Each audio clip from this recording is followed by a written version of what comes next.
Yo soy Pablo Emilio Escobar, Gaby. Yo rechazo el tratado de extradición de Colombia con los Estados Unidos.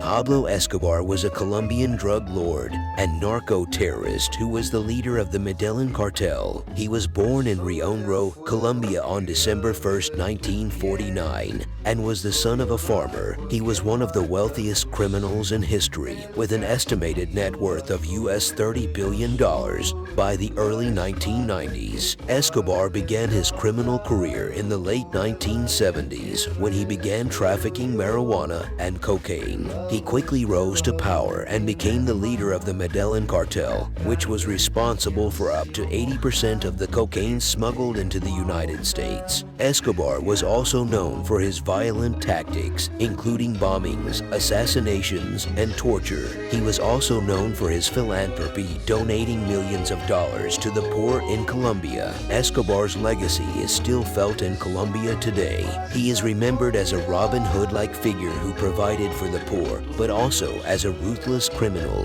who terrorized the country. His life and death have been the subject of numerous books, films, and television shows. Pablo Escobar was one of the most notorious and dangerous criminals of all time. He was the leader of the Medellin cartel, a powerful drug trafficking organization that operated in Colombia during the 1980s and early 1990s. Escobar was responsible for the smuggling of billions of dollars worth of cocaine into the United States and other countries, and he was also responsible for the deaths of thousands of people. Escobar was a ruthless and violent criminal who was willing to do whatever it took to protect his empire. He was known for his extreme brutality and his willingness to use violence to get what he wanted.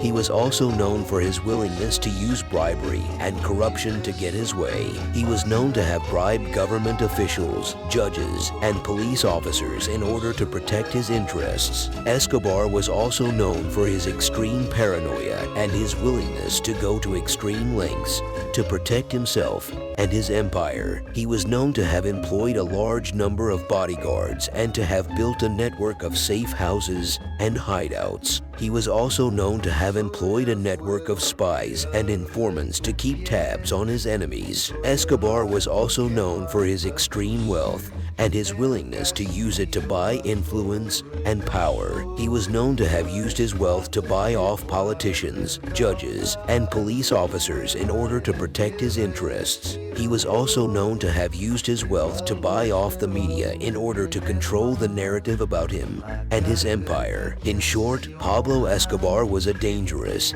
and insane criminal who was willing to do whatever it took to protect his empire and his interests. He was ruthless, violent, paranoid, and willing to use bribery and corruption to get his way. He was also extremely wealthy and used his wealth to buy influence and power. All of these factors combined to make him one of the most dangerous and insane criminals of all time. Pablo Escobar rose to power in the late 1970s and early 1980s as the leader of the Medellin cartel. Escobar was responsible for the production and distribution of cocaine, and he used his wealth to gain political influence and power. Escobar's wealth was largely derived from the cocaine trade. He was estimated to have controlled 80% of the global cocaine market, and his cartel was responsible for smuggling 15 tons of cocaine into the United States each day. Escobar's wealth was estimated to be around $30 billion